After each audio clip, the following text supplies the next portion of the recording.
space communications. These will be among the main topics for dialogue.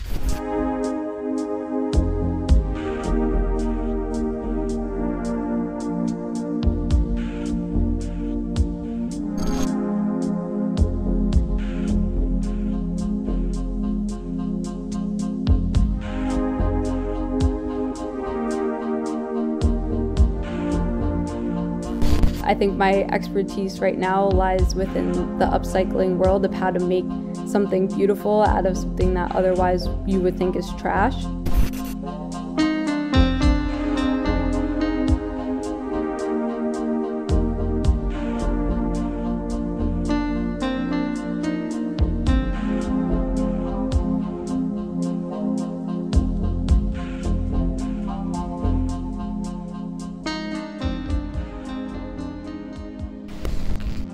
Hey Nicole, great to see you. Hey, good to see you. How's things? You're in Brooklyn, New York, correct? Yes, I am. It's good. It's definitely winter now. It was quite warm, and then this past week it's been freezing. So I'm definitely in New York now. But yeah, so my studio is here, and I live and work both in Bushwick and / East Williamsburg. Great. Well, yeah, so I'm a huge fan of your work, by the way, and a friend of mine, maybe it was about 2 years ago now, sent me your Instagram. And yeah, I just felt it was like super fresh.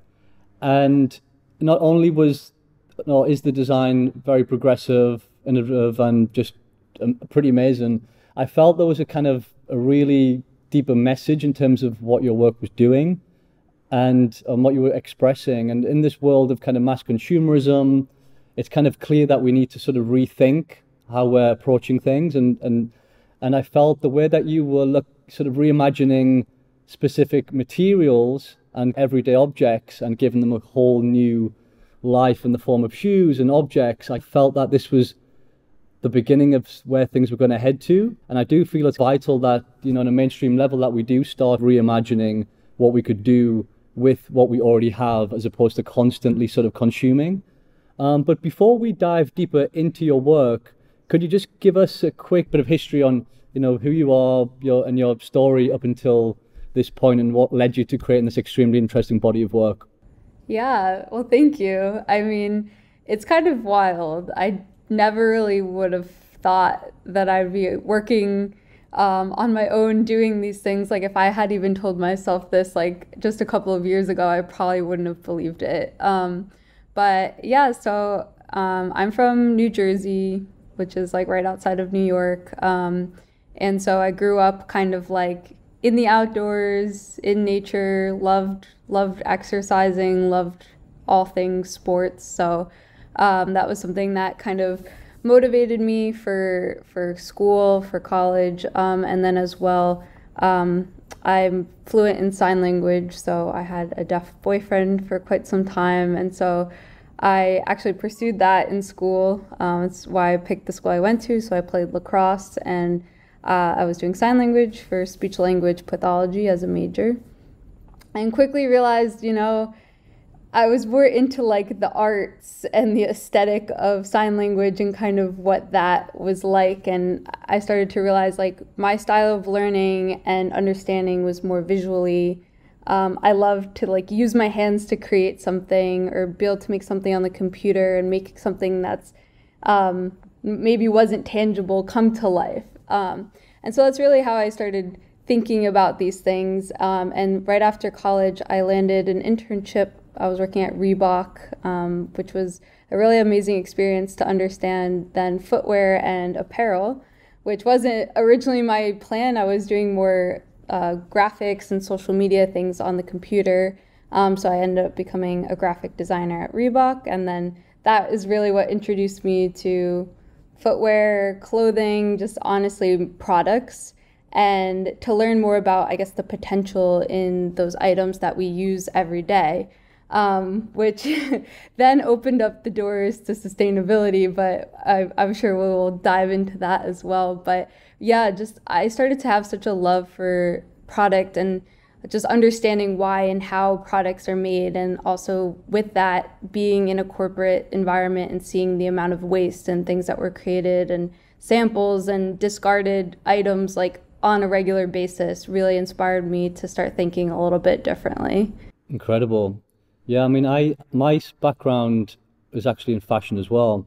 I founded LNCC, which is a store in London in 2010, and like yourself, I kind of just started discovering how damaging the industry was, and all of this stuff that I was buying for the store, the sort of fun quickly sort of evaporated once I realized how sort of bad things were getting, and learning that the fact that fashion was the second biggest polluter behind oil and gas, it really kind of left a pretty bad taste in my mouth. And that's essentially what led me on to, moving to Bali, trying to live more sustainably and things like that. So it's funny how, quite often at the beginning, you start doing something, and the journey that you end up going on, it can often change. And I mean that's interesting. You were talking about the sign language and how the ability to sort of like use your hands and try and translate that message in a different way led you on to, the connecting the dots to design. That's pretty interesting.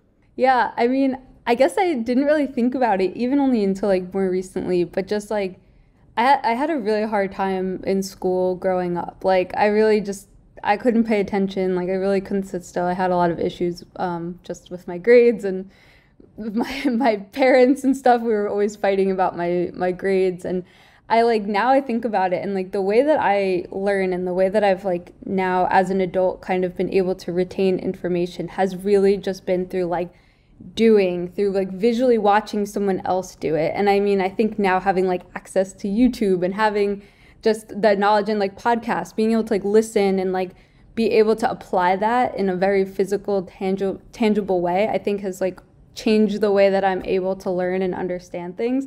So I do now as an adult, like looking at it, see the correlation of like why I liked sign language so much, and how the stuff that I create now, it isn't so far, or it's not so disconnected from that. But I also think it was really interesting how you brought up LNCC and how like you were founding a store and then ultimately realized like the demise of like fashion and consumption, and how it inspired you to go to Bali. I mean, I think that's really incredible, and like such an amazing story for people that are like, I don't know, feeling the weird tension and struggle between like their job and like their own personal like moral compass.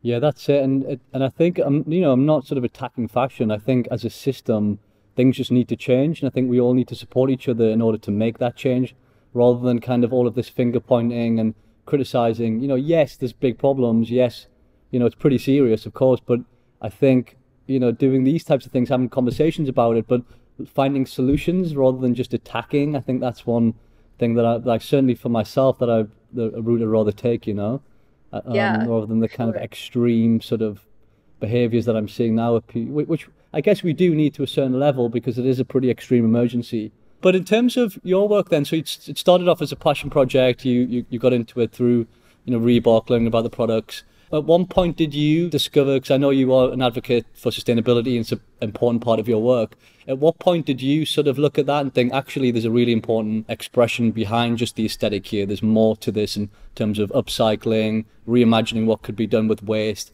that type of thing? At what point did that become apparent that was very important to you in your work? Yeah, I mean, it was pretty early on when that came about, but it wasn't really my intention. Like, I think a lot of designers will now, which I think is really amazing, to start a brand in a sustainable way, or like take on a sustainable adventure for their business. But for me, it really started out of like pure curiosity and just making and wanting to create product and being surrounded by product. I knew that there was a problem because I saw firsthand how much was being consumed and how much extra there always was. There was always so much excess, which really was the catalyst for me to start actually making these things. And it was really just like, could I make something? Could I take a shoe apart and reconstruct it in a different way? Or like, could I take an item that was in my house that I might have donated or got rid of? Like, could I use that for something else? And so I started doing that, and I didn't really think too much, I guess, about it until other people started being like, oh, what you're doing is called upcycling. Like, I had never even heard that term before. And that was like 2 years ago. And I mean, or a little bit more than 2 years ago. And that word's been around for a long time, but it always kind of had an interesting preconceived notion about what upcycling was and kind of the community that was into it. You didn't really see it as much on Instagram. Like there's, I'm sure, people that were doing it, but it wasn't like so much on people's minds. But when I really started to like understand the more sustainability like through line of everything, I was like, wow, like this is amazing. Like why aren't more people talking about this? There's so much potential. Like I was just having such an amazing time creating these projects and seeing things that I had never seen before. And it was really inspiring me. So what really made me want to share it was because I was like, well, if it's inspiring me, maybe it will inspire someone else to think a little bit different. Because a lot of people have the same items. We all have old t-shirts, old jackets, old shoes. Maybe if I show them how it could be reinterpreted, they'll think about it themselves. I guess what's different about your work from what I've seen, I mean, I've been looking at upcycling products for a while, and generally a lot of it looks upcycled, if that makes sense, and it's cool that people are doing it, but it's a bit DIY, and it's kind of fun projects, whereas your designs seem to be very progressive, and it's definitely captured a large audience, and I feel that the creative approach you're taking, it could actually sort of change things in terms of it appeals to a wider sort of culture than just a few people who like recycling or like upcycling. It's kind of crossing all ends of the, or hitting both ends of the spectrum. And the fact that you went in with a very strong design and then got deeper into the upcycling as a sort of like, I wouldn't say a byproduct of that, but it's something you've sort of like evolved into over time, I think is a really good approach, rather than starting with, this is an upcycling project, and then a few people sort of who aren't quite maybe ready for that, I don't know what it is, turned away. The fact that just visually your stuff's so amazing, it seems to, I think it's kind of, for me, it's pretty vital what you're doing. I think it's really kind of making people rethink how we should be behaving and how we can look at what we already have to make something new out of it. So I think it definitely stands out, I think, from what else is going on there. Thank you. That's such a nice compliment to receive, because I mean, it's something that I do consider that. And I mean, a lot of the things I do sometimes are unintentional, and it's just like purely ideas in my mind kind of being displayed through an actual object. But oftentimes I find, especially now that brands are approaching sustainability and trying to have that conversation, which I think is important and something that we actually, last time we spoke, mentioned about it, it's better for brands to, start somewhere rather than to like just keep putting it off. So even if it sometimes seems performative, like it's better that they're at least thinking about it or trying to tap into that space, and hopefully people like us can help guide them along the way. And like there's so many great resources. But oftentimes what I find to be one of the hardest things is like some of these brands and like fast fashion brands and brands that are just looking to get a sustainability capsule in, they focus too much on the word sustainability, and like just, I don't know, the message is only just really pushing like, look at us, look at our sustainable message, look at all these great things. But like they lose the design integrity, and they lose like, I don't know, the interesting things about what makes those pieces. And so I feel like for me, I always try to put design first. And it like, when you look at my work, it just naturally is sustainable. Like there's no way around it. Like those are the materials, those are the objects that I use. And like you can have comfort in knowing that like I source my objects the best way that I possibly can, and things are donated. I find things, I trash pick outside. I mean, but I always lead with the design as like the first and foremost. Yeah, I think that approach is very important, because hopefully we look back on this in 20 years time and it will just be what everybody does. Like everybody, as human beings, we should all act responsibly. But ultimately, as a designer or as a creator, you also need to design things that people actually want, and not just want to buy because they feel guilty. And I think that's the key in your approach of like making the design very progressive, kind of ensuring that first and foremost, it looks amazing, and then just by default, it's sustainable, or it's made from upcycled materials or waste materials or that type of thing. So I do definitely think that's the right approach. And on the subject of brands, then, I've noticed you are working with some brands now.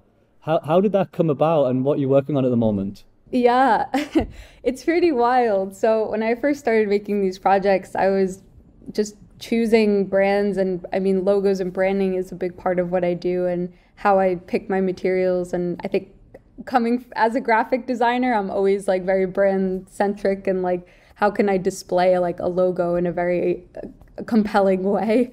But with that, I was always really scared about like, what if these brands kind of come after me and they're like, why are you doing this? Or like, oh my, like, don't do that. Like, I was always worried about that. But I actually had the opposite reaction where brands were like, we've never attempted anything like that, or we never really thought to do that before. So like, instead of kind of challenging me, or I mean, something that does happen occasionally, but is like, seeing the idea and then using it for themselves, they'd rather actually work with people like me and collaborate together to understand like, how are you doing these things, or like, can we apply that in some way to our own inner workings at our company.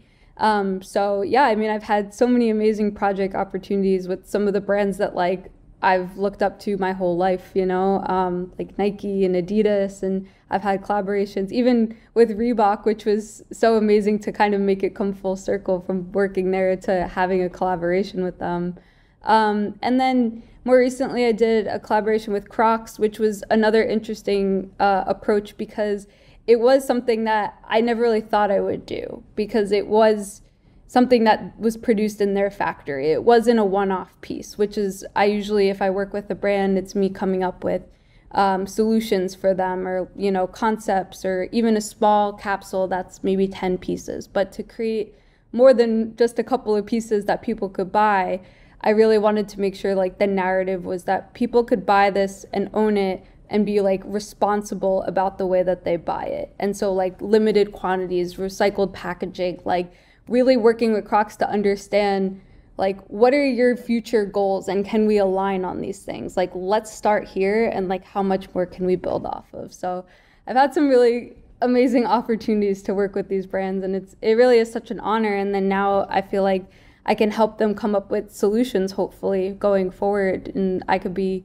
someone they could rely on for if they are struggling getting into the sustainability space or upcycling, or even implying some type of like circularity model or something, Wow, well, that's incredible how you're influencing sort of big brands in order for them to look at themselves. And I mean, it's great the fact that they're open to making these changes. I think it's obviously about time that they do that.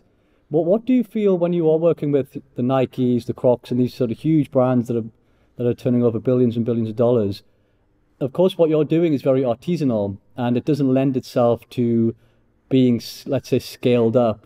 And a lot of these brands, they're about scaling. That's what they do. And that doesn't necessarily go hand in hand with sustainability, globalization, mass volume.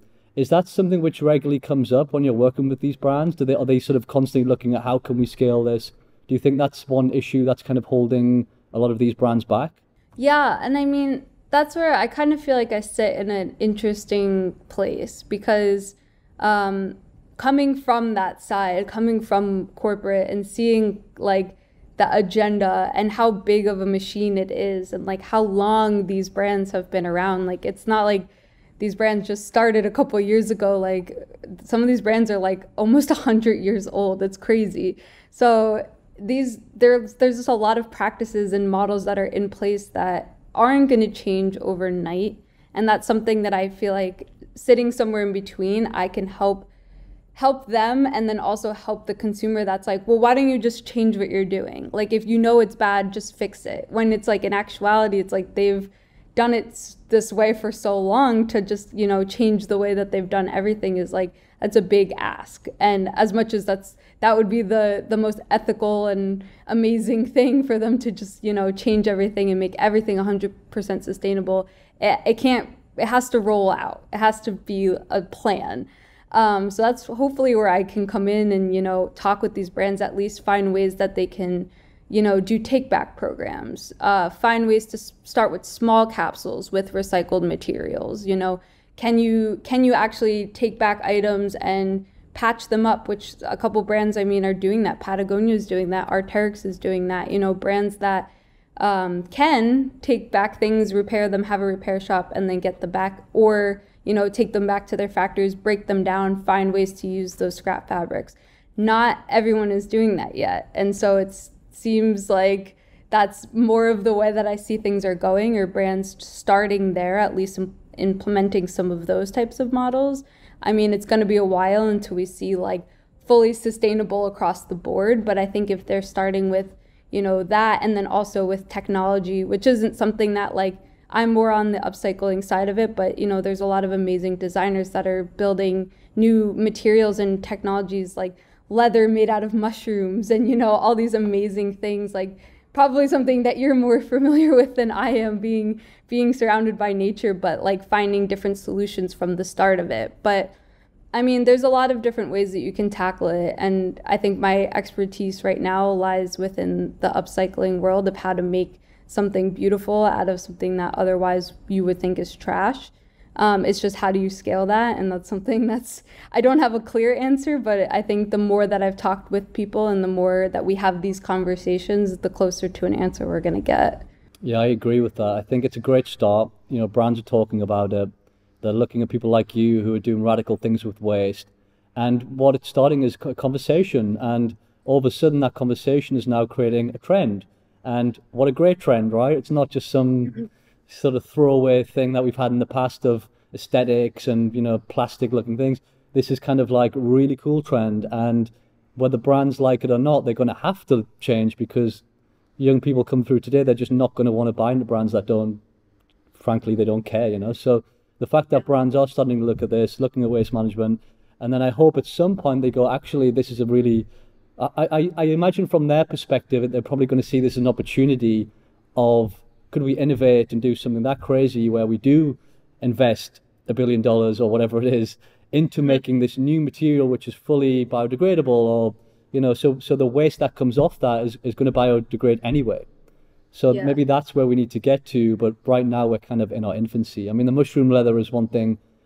Funnily enough, I am actually working with that at the moment, and it's great, but it's still very much in its infancy. It's like you couldn't just replace every pair of shoes now with mushroom leather, because there's not enough people doing it, and B, it's still very much it's an experimental phase. It's kind of like a new thing, and ultimately it's nature. It's very kind of like trying to control nature is quite difficult, for that type of volume. And like also just quickly, on that is, I think something about upcycling too, and like as much as I do find it so important to come up with those new technologies, and like I have a lot of friends within that space, and it's always like so amazing to hear about like the plastic bottles, like the parlays and all these amazing things. But like we have so much waste already here, and that's where upcycling is really important, because all that stuff isn't just gonna vanish. We're burning it and creating more carbon and emission in the air because of it. So like, how can we tackle what we already have here? And then as we go forward, find ethical ways and new innovations to be able to make things from scratch. But like, first, let's think about the things we already have in our own personal consuming habits, which is another form of sustainability that we don't always think about. Absolutely. I mean, I was reading recently an article which was saying there's already enough plastic in existence to last us for the rest of time if we can put it into a closed loop system. We don't need to make any more. We have enough to constantly keep regenerating it for a growing population. But the problem is we've already discarded it. It's already the bottom of the ocean. It's already in landfills. And so it's kind of like we really got to learn from the past. And I hope that the pandemic, this disruption we're in, it's causing us to sort of shift the narrative a bit and gives us some sort of space and some room to kind of rethink and rebuild on how we can sort of do things better, So I am hopeful, and I think the work that you're doing and other people within the community, I think it's becoming increasingly more exposed to a wider audience, and I do feel this is where things are going, and brands know that. It's at the top of the agenda. It's just how fast can they catch up, because they need to learn, and I guess that's why you're going to do pretty well you are doing well, but you're going to do even more well in the future, because it's kind of innovators as yourself that are really going to come in and help make that change. So it's pretty incredible what you're doing.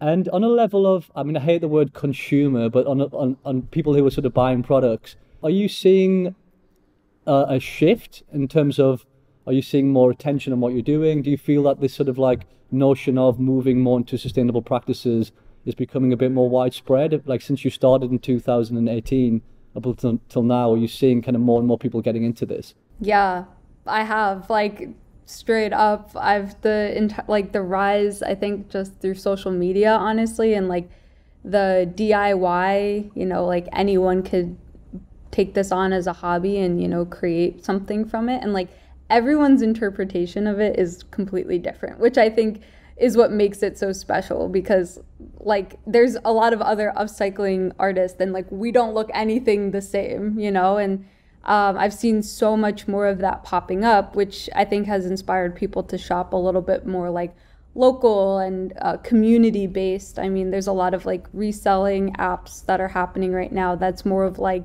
a community rather than like a social media or something. It's like, or like it is, I guess like Depop would be a good example, because it's like a lot of young people that are like flipping their closets and like styling it in a way that looks so cool, and otherwise like if you saw that on a shelf somewhere, like you saw it in Goodwill, you might be like, oh, it's okay, it's fine. But like as soon as you see them like styling it and they connect and like you guys could like talk about it, become friends, like local meetups. I mean, not so much in the COVID age, but I know a lot of people that were like selling things on these apps that would do like meetups and like basically sell their closets and do like swaps, which I think is really cool.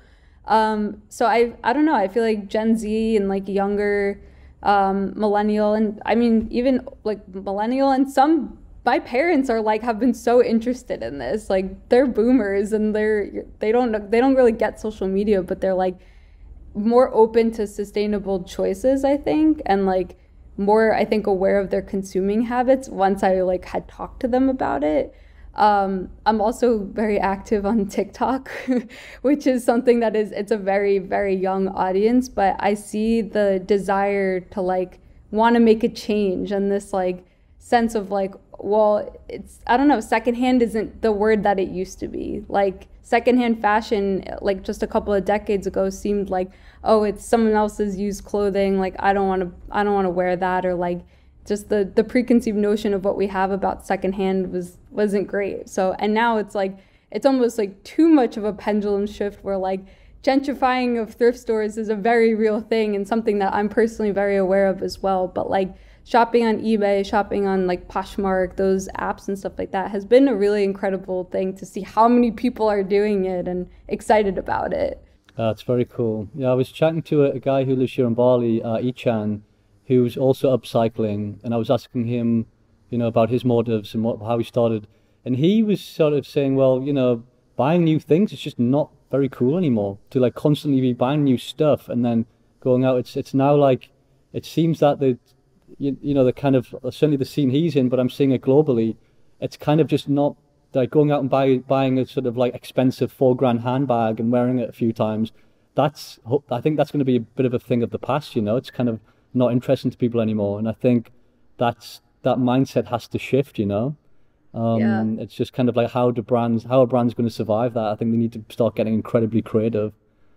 Yeah, to sort of navigate through this sort of paradigm shift that we're in of sort of the younger generation who just aren't going to accept this crazy consumerism type of ways anymore, Yeah, agreed. I mean, and this is like kind of a very deep level of it too, but I saw a little bit of like a weird, I don't know, futuristic way of fashion during the pandemic, as many people did, but like Animal Crossing became very popular during this time, which is like, I don't know, a game for Switch, and you can download clothing for your whatever characters, which I'm seeing a lot more of, is people like doing more self-expression through like avatars and things on the computer. Not a world that I'm so much involved in, but like I'm always trying to keep my eye out for like trends and things that like younger people are into, and like my clothes were created digitally for people's like animals to wear in this game, which I thought was really crazy, because like people can't own my clothing because I only make one of ones or one-off pieces, but the fact that they were able to wear it in this like virtual world I thought was really interesting. So kind of a weird thing, but it could be another form of like a sustainable version of fashion when it's done online, and if that's how kids are going to express themselves, then like that's cool. Wow, yeah, I never really thought about it like that. I mean, I have seen those avatar characters and people sort of recreating themselves, and the fact that thinking about it in that way, that well, that need to express how we look to the world, it could be done, digitally, and you could buy those expensive handbags, or or like what you're saying, your shoes, which you cannot buy, which and a lot of people will want them. So it's if you can get that on your own little character digitally, and release your creative expression that way without sort of harming the planet, I think that's a pretty cool thing. Yeah. Yeah, I mean, it's very like Black Mirror kind of vibe, but like, I don't know, I'm kind of here for it. Like, I'm open to all forms of like, I don't know, the future of fashion and how we are gonna, perceive fashion in X amount of time. And I mean, digital and technology has only risen, so I could imagine that will continue. So, and I mean, like, same with esports, that's going to be like whatever it is, like the main sport of the entire world is now a digital form of playing a sport. So it's pretty crazy to think about that, but might be something that we could have another podcast about in like 10 years and see how it's going. Yeah, we look back and say, remember when we didn't really understand what it was, and now it's the only world we exist in. Yeah, we're all just in like our headsets. Yeah. I mean, it is quite scary in terms of like where that could lead to. Because I feel a lot of times with these technologies, and I guess you're seeing it now with social media, whereas in the beginning, it's very exciting, it connects people, and it kind of opens up new possibilities of reconnection and socializing and those types of things. But then over the course of time, it then starts to become quite harmful. People start getting addicted, and then people lose touch with what's real, and then you lose the physical connection with people. So I feel like these technologies, they're very sort of short. It's kind of like short-term thinking. They work for a really short period of time, and then they generally can quite often become harmful. And that's the same with a lot of things. Like even now, the things like the aeroplanes, which are incredibly useful to get us all around, but then we're seeing how harmful they are for the environment in terms of the gas. So we've kind of constantly got to keep trying to change things and innovate to get to the next stage. But yeah, I think technology is definitely, to me, it's good in the short term, but not so good in the long term. Without sounding like a real tech, what's the word? Like, I'm not like anti-tech. But I do feel like, yeah, it doesn't really work in the long term in terms of us being human living organisms. But I often wonder what is it we're trying to do with technology? Are we trying to, with this constant need to keep evolving technology to a stage? Are we trying to like get back to the roots of the unknown of being a human being, and we're trying to sort of like get to where we came from? Or there's some subconscious need to constantly evolve and recreate these technologies to kind of get us back to where we once belonged or something. Yeah. I mean, if they keep evolving it, there's going to be no humans and it's going to be only technology. So it's kind of scary to think about. But yeah, I mean, that's where it's like we can be using the technology for good. And like we were saying, with all these innovations for new materials and new compounds and stuff like that, like there's definitely a need for it. But I mean, there's something beautiful about like the natural processes as well, and being really in touch with yourself and not having to rely so much on, I don't know, validation through the internet and all these things that come with technology. But I'm somewhere in between it, because if it wasn't for Instagram, if it wasn't for having that audience, I don't think I would have this opportunity to make this my job. So finding balance between the two, and definitely as this grows, and as like for me, my social media platform has grown, the less that I've wanted to actually be on it. I think it's just a lot of pressure. It's kind of scary to get validation from everybody else, like measure your success through likes is kind of a scary thing. So the more that I've gotten away from it, the better mentally and the more creative I've felt. So gotta keep yourself in check. No, you're right. I mean, there's definitely pros and cons, and the pros are you can share amazing things that maybe wouldn't have got shared before, and they can pick up traction. And then obviously the bad things is, as you're saying, it's causing mental stress, or it's kind of like people are getting addicted and that type of thing. But yeah, I guess that's the human condition of order and chaos, and we've always got to try and maintain the balance in between. But you kind of put it like right now, the world is in a sort of a moment of chaos, but what will happen is we'll catapult back into order, and we'll hopefully see we'll have an amazing period post COVID, where we all kind of reconnect again and we all reimagine how the world will be, and hopefully we can redesign a better future because of it. So yeah, we'll see. But definitely in times of disruption, big ideas grow. So I hope this time of disruption, we see these new innovations, and yeah, we'll see some light at the end of this tunnel and we can start moving forward. As you mentioned there, sort of the fact that people are learning, people are trying to educate themselves on how to do things better. And we are in that stage of kind of, it's in its infancy. People don't know sort of how to do these things. In terms of what you're doing, I know there's a lot of people kind of looking into it, they're interested, but they just don't really know how to do it yet. Like, have you got any advice for people that maybe want to upcycle or looking at the types of work you're doing and like to kind of start at home? Where would somebody that doesn't maybe have the technical skills, how could somebody learn? Is there any places they could do that? Is there anywhere online? Like, have you got any advice basically for anybody that wants to start upcycling? Yeah, I mean, if like the interest is the biggest thing, and like honestly the technical skills isn't something that you need to start. And I didn't know how to sew, I didn't know how to create things like before I started doing all this, but like I felt passionate about it, and I had kind of a vision for like, there's something here, there's something within this space. So if you're looking into getting into upcycling, I always say like, take a look at what you have, like take a look at the things in your house, and not just like the easy things like the old t-shirts, like look in like your medicine cabinets, like bottles, like things like literally like what's in your trash, like your recycling bin right now that you haven't taken outside. And like, can you start with that? Can you find something that's in there that like, you know, you can take a bottle, cut the top off of, make a plant holder, you know, like very, very bare bones of creating something, just to start understanding like shape, material, and just overall like what you want to get out of it. I think the more projects that I've done, and every project for me like is a learning experience, and every material that you use is so different. So it is familiarizing yourself with all these different things. I mean, there's a ton of videos on YouTube that can teach you how to sew and can teach you how to make things. I mean, endless amounts of information, but it really comes from like, you know, yourself and just wanting to see things in a different way, and like really teaching yourself to look at trash as a treasure and be able to use it for, you know, something else other than its original context. I like to sometimes take like sketching as a first approach, even if you're not good at drawing. Sometimes it helps if you take like a very specific shape, which is something I do a lot with like sandals. So I'll take like a sandal strap, and like we all kind of know what that looks like. Not to use my bill here, but like this is essentially a sandal strap. We all know what it is. So like, what can fit in that shape?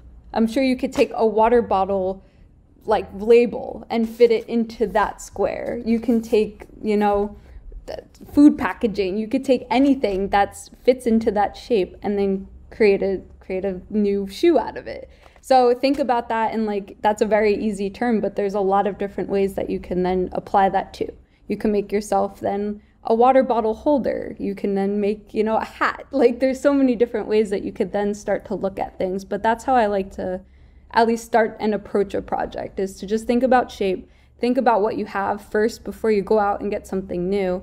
And then, you know, reach out to people. Look, there's so many great forms of inspiration through social media and Instagram if you're looking to get inspired online. I do workshops sometimes, mostly digitally lately, but it used to be in person. I try to keep a pretty open forum on my page, and a lot of the people that are looking into getting started or have shown me things that they've made will message me. I can usually give feedback or at least create conversation within the comments of the things that I'm making. So there's a lot of really great people. I can send you even a list. I don't know where this is going, but for you to include for some amazing creators. There's this guy, Zero Waste Daniel. He's a really good resource for like understanding how to use every scrap of everything to make something out of. He makes these amazing like appliques and stuff. And honestly, it's like, the technical skills will come. It really just comes from like the volition to wanna make a change, to wanna create something. So that's my advice. I hope that works. Yeah, it's good advice. And you mentioned the workshops you're doing. Where can people find more information on that? Are they available online, or where can people watch your workshops? Yeah, so I've done a couple now digitally. I used to, brands and people would help host them, which has been such an amazing part of working with brands as well, is to have like a sponsor essentially and have a brand provide materials that they have, like dead stock materials and stuff. But I've done a couple online now. I'm actually working with the Slow Factory. And so I plan to have a couple more next year. We just had one at the end of November. That was really fun. We actually used plastic bags to create, like we heat pressed them to create other forms of materials and bags and stuff. So that was really fun. But I'm going to have a couple of shoe workshops that are free and open for people to join in the new year. So on my social, I usually keep up to date on when people can sign up and join. And then occasionally I'll do like live and open discussions for people to just come on and ask me questions. But I don't have all the answers, but I can hopefully help assist with some questions and just jumping off points for people. Great. Yeah, I tried to watch the Slow Factory one, and I think I missed it because of the time zones, and then I don't think it's been archived online yet, has it? Or I couldn't find it. I'm not sure. I think they're putting up the rest for the year, but they should be available where you can go on and join to watch it. But yeah, I'll definitely keep you posted for when I do them, because they're really fun, and the more people that come, like the better, because it's always a good time to see like what everyone's making, and like honestly, what comes out of it is always the best part too, because people will share like, they're like, oh, whatever I learned in the workshop, I applied to my own projects, and you know, thought about this after, and look what I made from that. So it's really about keeping a conversation going and just getting people together. But that's where it starts, but not where it ends. Great. And your work, it's very conceptual, and a lot of it is kind of, I mean, I see it more as kind of art pieces than obviously things you can sort of wear every day. And do you see yourself sort of moving into this more sort of conceptual kind of art side in terms of to further get this message across? Like, it does feel to me like it's something which could sit in a museum or a gallery, or yeah. Do you see yourself sort of moving more into that, or is it kind of very much more like within the fashion space, or are you just kind of blurring those lines, which obviously you are doing? I do feel somewhere in between, and like I get that question a lot, because it's blurry, and you know, everyone interprets it a bit different. And I do feel like personally I'm in more of an art space than I've ever been, because this really it was never supposed to be a brand. Like, I never wanted to create more waste that went into the world and like make an item and then find a way to mass produce it. Like, that wasn't really ever the intention. And the goal of my work is to just get you to think and get other people to want to make things and inspire people. So I think that sits more in an art space. I think just the fact that my medium happens to be fashion and footwear, people get confused. So it's usually like most of my DM inquiries are like, where can I buy this? Or like, there's this sold out on your website, when my website's really a portfolio. So like I am trying to like help people understand like what the purpose or the intention of the things that I make are, but I like to leave it open, you know, maybe sometimes it could be something that could be made, or at least inspire a new type of technology or a new design feature for a product that someone makes. So yeah, well, it's definitely capturing yeah. It's definitely capturing people's attention, that's for sure. Like, people are gravitating towards it, and obviously because of your work, you've amassed this huge online following. I mean, the following that you've gained, I mean, was that just a pure organic thing through social media, people sharing, or was there any key moments or key pieces that you made that really catapulted your work to a larger audience? Yeah, I mean, it's definitely been like an organic thing, in the sense of like, I never ever thought this would happen, and I always like warn people about this, because like at any time people can find your work. You could be making things for years and people don't see it, and then all of a sudden like it gets shared a couple times, and then holy shit, it's like your life could be completely different. But there was definitely a couple of bumps along the way where it was like I was getting like it was organic. People were finding out about it, and I was really surprised because I was like, this is pretty niche. Like, this is kind of a weird thing. And then like more people were like art people and design people, but then also like climbing people, because that's something that influences my work, or like, I don't know, teachers, like random types of groups were gravitating towards it. And I was like, oh, I guess that's a good thing if like many people feel like they can relate to it.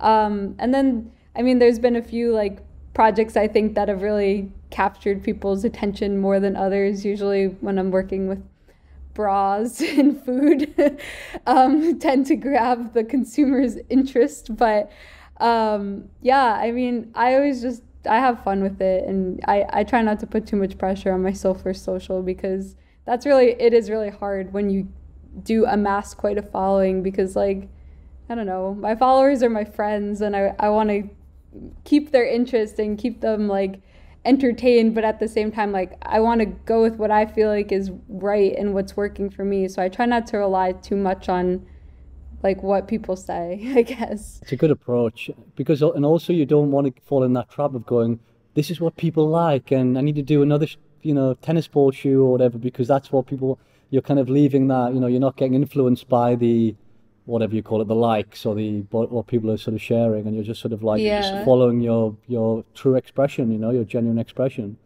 But yeah, I guess like looking into your work, as you mentioned about the outdoor sort of rock climbing type of aesthetic, you'll have an audience for that, and then you might have an audience that might like Haribo or these type of other things. So I wonder if you're sort of triggering these sort of emotional connections in different fields and attracting such different types of people because of that. It's kind of like, yeah, whether people are into fashion or shoes or food or tennis or sweets or or it has a lot of different places, and like I like that. And like the funniest thing, I always laugh so hard about this, is like I'll get like very, very specific like companies resharing or reposting my pictures. So like just recently I did an earring that was like a thing of dental floss, so you can like pull it out and like floss your teeth. I had like 15 dentist offices that were like super small, had like 500 followers or like 200 followers, like a local dentist office in like Wisconsin or something, being like, don't forget to like floss your teeth today. So like things like that. Or like I did something with waffles once. I did like a whole vest with these like frozen waffles, so random. But like this cafe in Brooklyn was like, oh, we have like waffles fresh in the morning, like come to our cafe and like come get some food. So like it's really funny like who sees it and who picks up on it. And like for me, it's like I'm just creating this stuff, and like you never know who's gonna see it, I guess. Yeah, it's incredible. Yeah, well, as I said, you're definitely capturing people's imagination, and I feel it takes that type of design and vision to really get people to rethink. You're capturing the attention, and then you're making people rethink, and I think it's vitally important work you're doing. It's incredible, so keep it up. And yeah, Nicole, it's been amazing talking to you. Great to connect. And just one last one. Any advice for any young designers coming through today that maybe want to create positive impacts with somebody with your experience and the type of great work you're doing? Have you got any advice, just general advice for young people coming through today? Yeah, I mean, if you have an idea, even if it's weird, even if it's kind of out there, just try and make it and see what happens. Like it's such a cliche and such like an easy take, but you know what? Like that's people's number one fear, is like starting something new and trying something. So it's, once you let that go, you'll start to see something beautiful, and it's like the purest form of yourself and your sense of creativity. So just explore all of your crazy and wacky ideas, because you never know what's going to happen. That's good advice. Amazing advice. Okay, Nicole, well, thank you so much. Thank you. It was so nice talking to you. keep inspiring us all, and I would love to hopefully see you in Bali one day. And I hope so. Yeah, once this pandemic goes. But yeah, great to connect, and we'll catch up very soon. Thank you so much. Thank you so much. Okay, cheers. Bye bye. Thanks.